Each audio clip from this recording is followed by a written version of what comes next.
दिया। Sir, bank ईंट या सीमेंट से बनी किसी इमारत का नाम नहीं है। बैंक सिर्फ किसी स्टील या एल्यूमिनियम से बने एटीएम का नाम नहीं है, और बैंक ना ही एक काउंटर से दूसरे काउंटर पर दौड़ रहे बैंक ग्राहकों की उस दौड़ का नाम है। बैंक नाम है विश्वास का, बैंक नाम है अधिकार का, न्याय का, समानता का। लेकिन पिछले कुछ वर्षों में ये विश्वास जो ग्राहकों का बैंकिंग व्यवस्था में था, वो कहीं ना कहीं कमजोर होता नजर आ रहा है, और उसके कुछ बुनियादी कारण, बहुत ही बेसिक कारण आज मैं सदन में आपके माध्यम से सरकार के सामने रखना चाहूंगा। सबसे पहला, पुअर कस्टमर सर्विस। यदि आज किसी ग्राहक को सरकारी बैंक में किसी काम से जाना हो, तो मान लीजिए उसके ग्रह खराब चल रहे हैं और दिहाड़ी भी खराब होगी। कोई नौकरी पेशा आदमी हो तो ऑफिस से छुट्टी लेनी पड़ती है, कोई स्टूडेंट हो तो प्रैक्टिकल का एग्जाम मिस करना पड़ता है, यहां तक कि साधारण सी पासबुक अपडेट कराने भी जाना हो तो वो भी एक संघर्षशील सफर में तब्दील हो जाता है। मैडम, आप जब किसी सरकारी बैंक में घुसते हैं तो ऐसा लगता है कि 80 या 90 की दशक की किसी इमारत में आ गए हैं, जहां पे दीवारें उखड़ रही होती हैं, पंखा अपनी मर्जी से चलता है और लाइनें रेल टिकट से भी ज्यादा लंबी होती हैं। इसके बाद जब आप काउंटर नंबर 1 पे पहुंचते हैं तो बताया जाता है काम यहां नहीं होगा, काउंटर नंबर 4 पर जाइए। जब काउंटर नंबर 4 पे जाते हैं तो बताया जाएगा यहां पर भी काम नहीं होगा, फर्स्ट फ्लोर पर जाइए। और जब आप थके हारे फर्स्ट फ्लोर पर पहुंचते हैं तो बताया जाता है कि लंच हो गया है, लंच के बाद 2 बजे आइएगा। 2:15 पहुंचते हैं तो बताया जाता है कि लंच एक्सटेंड हो गया, अभी कर्मचारी गुलाब जामुन खा रहे हैं। यह व्यवस्था है कस्टमर सर्विस की एक सरकारी बैंक में। और आज हम जहां चांद पर पहुंच गए, यूपीआई से गोलगप्पे खरीद रहे हैं, लेकिन हमारी सरकारी बैंकिंग व्यवस्था 80-90 के दशक से बाहर नहीं आ पा रही है। अभी आरबीआई के गवर्नर ने हाल ही में एक प्रेस कॉन्फ्रेंस कर वित्तीय वर्ष 23-24 की रिपोर्ट जारी करते हुए कहा कि 95 शेड्यूल्ड कमर्शियल बैंक्स में एक साल में, एक वित्तीय वर्ष में 1 करोड़ से ज्यादा कस्टमर सर्विस से संबंधी कंप्लेंट्स आई हैं। और ये तो वो कंप्लेंट्स हैं जिन लोगों को पता था कंप्लेंट कैसे दर्ज करानी है और उन्होंने दर्ज कराई। न जाने ऐसी कितनी कंप्लेंट्स होंगी जो सिस्टम में कैद ही नहीं हुई। इसी के साथ साथ बैंकिंग कोड और स्टैंडर्ड्स बोर्ड ऑफ इंडिया का एक सर्वे बताता है कि 45% बैंक कस्टमर्स बैंकिंग व्यवस्था से डिससैटिस्फाइड हैं, असंतुष्ट हैं। और मैं चाहूंगा आपके माध्यम से सरकार के कानों तक ये बात पहुंचे कि डिजिटल सर्विसेज का एक कस्टमर सेटिस्फैक्शन ऑडिट कराना चाहिए सरकारी बैंकों का, कि क्या हमारी सरकारी बैंकों की वेबसाइट का इंटरफेस या मोबाइल एप्लीकेशंस सरल हैं, अच्छी हैं, या कस्टमर्स उससे त्रस्त हैं। दूसरा बड़ी समस्या है रूरल इंडिया के अंदर limited access to banking infrastructure. आइए गांव की ओर चलते हैं। मैडम, क्या हमारी बैंकिंग व्यवस्था ग्रामीण इलाकों तक पहुंच चुकी है? नाबार्ड की एक रिपोर्ट बताती है कि 50% of rural India is still suffering from lack of adequate access to banking. Financial inclusion index की आरबीआई की 2020 की रिपोर्ट बताती है कि ग्रामीण भारत में हर 100 में से मात्र 54 लोगों तक ही हमारी बैंकिंग व्यवस्था जैसे तैसे पहुंच पाई है, और 30% से ज्यादा रूरल हाउसहोल्ड आज भी ऐसे हैं जो पूरी तरीके से अनबैंक्ड हैं।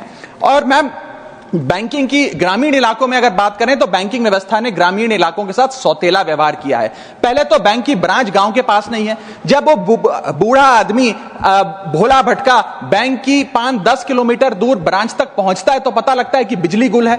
बिजली आ जाती है तो पता लगता है सर्वर डाउन हो गया है। सर्वर भी चल जाता है तो पता लगता है आधार सीडिंग में दिक्कत है, फिंगरप्रिंट मिसमैच हो रहा है, या बैंक अकाउंट की मैपिंग ही नहीं हो पा रही है। डॉक्यूमेंटेशन से लेकर कॉम्प्लिकेटेड फॉर्म से लेकर लैंग्वेज के चैलेंजेस तक ग्रामीण इलाकों में लोगों को झेलने पड़ते हैं। और सबसे ज्यादा बैंकिंग फ्रॉड भी गांव के भोले भाले आदमी के साथ होता है। इसी के चलते हमारे गांव का आदमी प्राइवेट निजी साहूकार के पास जाकर लोन लेना बेहतर समझता है, ना कि किसी बैंक के पास जाकर। और जब वे साहूकार के पास जाता है तो ना वहां पेपर वर्क होता है, एक इजियर एक्सेस होता है, फियर ऑफ बैंक और इलिटरेसी नहीं होता। बहुत बार तो मॉर्गेज पे भी कुछ नहीं रखना पड़ता, इसलिए वो साहूकार से ब्याज पे पैसा उठाता है, लेकिन साहूकार उसे मनमानी दाम पर वो ब्याज पर पैसा देता है। 60 से 80% सालाना का इंटरेस्ट रेट चार्ज करता है, जिंदगी भर के लिए उसकी गुलामी लिखवा लेता है, और वो बेचारा गांव का भोला भाला आदमी डेट ट्रैप में फंस के रह जाता है। मेरी तीसरी बड़ी समस्या जो मैं आज आपके सामने रखना चाहूंगा वो है साइबर फ्रॉड और digital frauds in the banking sector. Cyber frauds वर्ष 2023 में 75,800 घटनाएं सामने आई जो कि कंप्लेंट्स दर्ज हुई। वर्ष 2024 आते आते 75,000 से बढ़कर यह आंकड़ा 2,92,000 हो गया, यानी कि 285% के बैंकिंग फ्रॉड्स की घटनाओं में इजाफा देखा गया। और 2100 करोड़ रुपए लोगों के इस बैंकिंग फ्रॉड के चलते जीरो हो गए, शून्य हो गए, उनका नुकसान हो गया। और सबसे ज्यादा कंप्लेंट्स इसमें यूपीआई रिलेटेड बैंकिंग फ्रॉड्स की आई हैं। मैडम, मैं आपको बताना चाहूंगा कि मनी थेफ्ट के साथ साथ उतना ही जरूरी है डेटा थेफ्ट। जब आप बैंक को पूरे विश्वास के साथ अपना डेटा देते हैं, अपना पैन देते हैं, अपना नाम, एड्रेस, डेट ऑफ बर्थ, तमाम चीजें देती हैं, क्या बैंक आपके डेटा को सुरक्षित रख पाता है? क्या बैंक वो जाने अनजाने में या डेटा चोरी के माध्यम से वो सारा हमारा डेटा मार्केटिंग कंपनियों के पास, क्रेडिट कार्ड कंपनियों के पास, लोन देने वाले, फ्लैट बेचने वाले लोगों तक नहीं पहुंचता? एक रिपोर्ट के मुताबिक 2019 में एसबीआई के 3 million customer account data leak हो गया और तमाम बैंकिंग हिस्ट्री लीक हो गई। 2021 में मोबीविक का 8.2 TB का केवाईसी डेटा ही लीक हो गया। 2021 में एक पेमेंट गेटवे जस्टपे का 100 मिलियन क्रेडिट कार्ड की पेमेंट डिटेल्स और रिकॉर्ड्स लीक हो गई। अब ये लीक है कि जाने अनजाने में डेटा शेयरिंग है, ये फैसला मैं आप तक छोड़ता हूं, लेकिन आपको इस डेटा लीक का भुगतान करना पड़ता है, आपको उसको भुगतना पड़ता है। और उसका सबसे छोटा सा उदाहरण है कि आए दिन आपको आपके बीवी, आपके माता पिता, आपके घर वाले फोन करके आपका हाल पूछे ना पूछे, मार्केटिंग कॉल्स वाले आपको रोज फोन करके कहेंगे कि आपका क्रेडिट कार्ड अप्रूव हो गया, आपका लोन अप्रूव हो गया, हमसे फ्लैट ले लीजिए, हमसे फलानी चीज ले लीजिए। इनके पास ये हमारा डेटा आता कहां से, एक बड़ा सवाल है। चौथी समस्या, हिडन चार्जेस और फीस। मैं चाहूंगा आपके माध्यम से ये नाना प्रकार के चार्जेस जो आज मैं सदन में लाया हूं, ये माननीय वित्त मंत्री जी तक पहुंचे, ताकि देश के आम आदमी की जो जेब बैंकिंग सिस्टम काट रहा है, ये उसे पता लगे, ग्राहक को भी और माननीय वित्त मंत्री जी को भी। पहला, मिनिमम बैलेंस पेनल्टी। यदि आप न्यूनतम बैलेंस नहीं रखते हैं तो 100 से 600 रुपए प्रति माह बैंक आपका काट लेता है। इस चार्ज को लगाने के बाद बैंकों ने वित्तीय वर्ष 22-23 में 3500 करोड़ रुपए मिनिमम बैलेंस पेनल्टी के नाम से लोगों से वसूले हैं। मैडम, दूसरा चार्ज, एक्स्ट्रा एटीएम यूजेज। आपको एटीएम ट्रांजैक्शन के लिए 2 से 3 की मोहलत मिलती है, 2 से 3 की इजाजत मिलती है बैंकों द्वारा। अगर आप चौथा, पांचवा ट्रांजैक्शन कर लें तो हर ट्रांजैक्शन पे 20 रुपए एटीएम चार्ज आपको देना पड़ता है। इनएक्टिविटी फी 100 से 200 रुपए सालाना, यानी कि अगर बैंक आप बहुत ज्यादा अपना अकाउंट यूज नहीं करते हैं तो बैंक इनएक्टिविटी के नाम पे भी चार्ज लगा देता है। फिर बैंक स्टेटमेंट आप मंगवाते हैं तो बैंक स्टेटमेंट इशुएंस चार्जेस के नाम पर आपसे 50 से 100 रुपए लेता है। फिर आप कहते हैं हमें एसएमएस अलर्ट के माध्यम से मेरे बैंक के खाते में क्या आ रहा है उसकी जानकारी मिले, तो एसएमएस अलर्ट चार्जेस के नाम पर भी प्रति क्वार्टर 20 से 25 रुपए आपसे लिया जाता है। ऑनलाइन पेमेंट करेंगे एनईएफटी की तो ट्रांजैक्शन फी भी ली जाती है। जबरदस्ती आपको पहले लोन बेचते हैं और फिर उसके बाद लोन प्रोसेसिंग फी के नाम पर 1 से 3%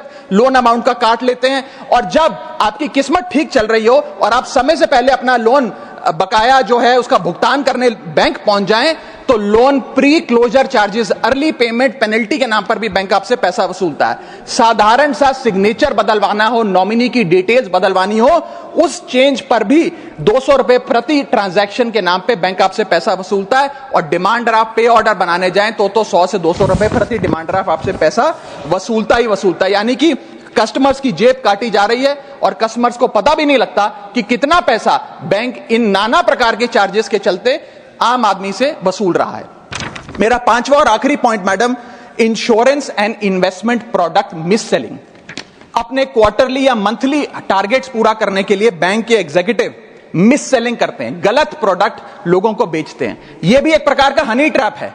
मीठी मीठी बातें कर भोले भाले मासूम लोगों को ऐसे प्रोडक्ट्स बेच दिए जाते हैं जिनकी जरूरत उन्हें है ही नहीं। IRDAI, insurance regulatory development authority of India की एक रिपोर्ट बताती है कि 3.5 लाख सालाना कंप्लेंट्स में से 20% कंप्लेंट्स सिर्फ और सिर्फ मिस सेलिंग की, गलत प्रोडक्ट बेचने की उन्होंने दर्ज करी हैं। सेबी की एक रिपोर्ट बताती है कि 30% इन्वेस्टर मिसलीडिंग इंफॉर्मेशन का शिकार हैं। और म्यूचुअल फंड्स की मदर बॉडी, जिसे association of mutual fund of India कहते हैं, वो बताती है कि 23%, मैं खत्म कर रहा हूं मैडम, 23% इन्वेस्टर ऐसे हैं जिनके पास वो प्रोडक्ट्स हैं जो उनके रिस्क प्रोफाइल और फाइनेंशियल गोल से मेल ही नहीं खाते हैं। तो मैडम, मैं इन सारे जो समस्याएं बताई हैं उसके माध्यम से समाप्त कर रहा हूं। बस इतना ही कहना चाहूंगा कि ये बड़ी बुनियादी समस्याएं हैं जो आज इस देश का एक आम अकाउंट धारक, एक आम आदमी सफर कर रहा है। मैं चाहूंगा माननीय वित्त मंत्री जी इन बुनियादी सुविधाओं का, इन बुनियादी समस्याओं का समाधान दे। बहुत बहुत शुक्रिया। श्री निरंजन बख्शी, माननीय सदस्य